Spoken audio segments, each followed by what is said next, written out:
Doctor Sarvepalli Radhakrishnan की प्रेरणादायक जीवन कहानी। भारत के इतिहास में ऐसे कई महान व्यक्तित्व हुए हैं जिनकी सोच और कार्यों ने आने वाली पीढ़ियों के लिए मार्गदर्शन किया। उन्हीं में से एक नाम है डॉक्टर सर्वपल्ली राधाकृष्णन, जिनका जन्म 5 सितंबर 1888 को तमिलनाडु के त्रुत्तरी नामक छोटे से गांव में हुआ था। यही तारीख आगे चलकर शिक्षक दिवस के रूप में पूरे देश में मनाई जाने लगी। बचपन और पारिवारिक जीवन। डॉक्टर राधाकृष्णन का जन्म एक साधारण ब्राह्मण परिवार में हुआ था। उनके पिता का नाम सर्वपल्ली वीरास्वामी और माता का नाम सीतम्मा था। परिवार आर्थिक रूप से बहुत संपन्न नहीं था। उनके पिता एक साधारण सरकारी कर्मचारी थे और चाहते थे कि बेटा पंडित बने और धार्मिक ग्रंथों का अध्ययन करें। लेकिन राधाकृष्णन की रुचि गहरी सोच, दर्शन और शिक्षा में थी। छोटे से गांव से शिक्षा प्राप्त करना आसान नहीं था, लेकिन राधाकृष्णन में जिज्ञासा बहुत प्रबल थी। वे बचपन से ही बेहद बुद्धिमान और शांत स्वभाव के थे। शिक्षा की शुरुआत। उन्होंने अपनी प्रारंभिक शिक्षा तिरुत्तनी और तिरुपति में पूरी की। इसके बाद 1904 में वे वेल्लोर के वोरहेस कॉलेज में पढ़ाई करने लगे। फिर उन्होंने मद्रास क्रिश्चियन कॉलेज से दर्शन शास्त्र यानी कि फिलॉसफी में स्नातक और स्नातकोत्तर की पढ़ाई की। कहा जाता है कि उनके पास पुस्तकें खरीदने तक के पैसे नहीं थे। वे अपने मित्रों और शिक्षकों से किताबें उधार लेकर रात रात भर पढ़ाई करते थे। 17 वर्ष की उम्र में ही उन्होंने दर्शन शास्त्र को अपना विषय चुन लिया और 20 वर्ष की उम्र में मास्टर ऑफ आर्ट्स की उपाधि प्राप्त कर ली। शिक्षण जीवन की शुरुआत।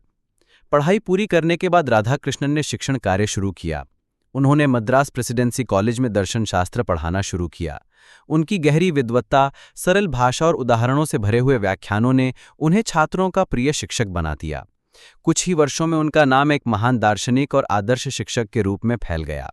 छात्र कहते थे कि उनके लेक्चर केवल शिक्षा नहीं, बल्कि जीवन जीने का पाठ पढ़ाते हैं। दार्शनिक सोच। राधाकृष्णन ने भारतीय दर्शन को आधुनिक दृष्टिकोण से प्रस्तुत किया।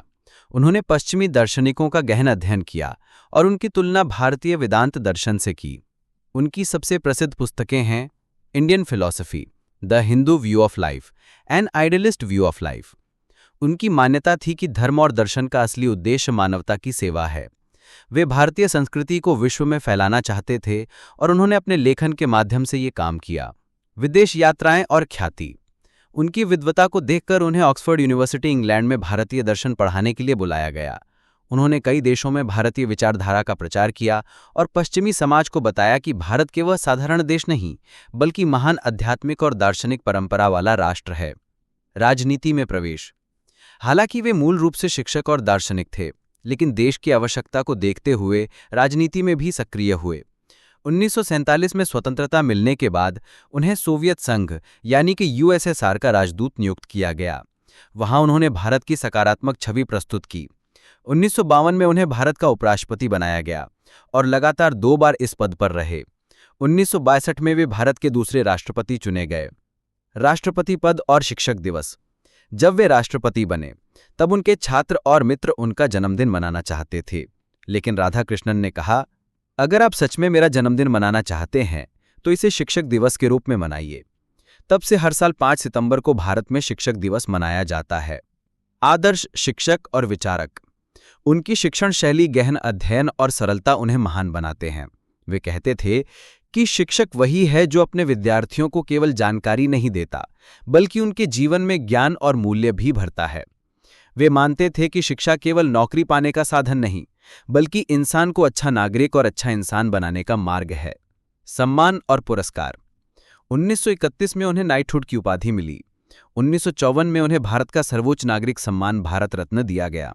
विश्व के कई विश्वविद्यालयों ने उन्हें मानद डिग्रियां प्रदान कीं। अंतिम समय।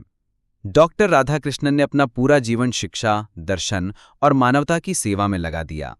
17 अप्रैल 1975 को उनका निधन हो गया, परंतु आज भी उनका नाम एक महान शिक्षक और दार्शनिक के रूप में अमर है। प्रेरणा। डॉक्टर राधाकृष्णन की कहानी हमें ये सिखाती है कि चाहे परिस्थितियां कितनी भी कठिन क्यों ना हों, शिक्षा और ज्ञान के बल पर इंसान दुनिया में अपनी पहचान बना सकता है। उन्होंने अपने जीवन से ये दिखाया कि सच्चा शिक्षक वही है जो अपने विद्यार्थियों को विचार करने और जीवन जीने की दिशा दिखा सके।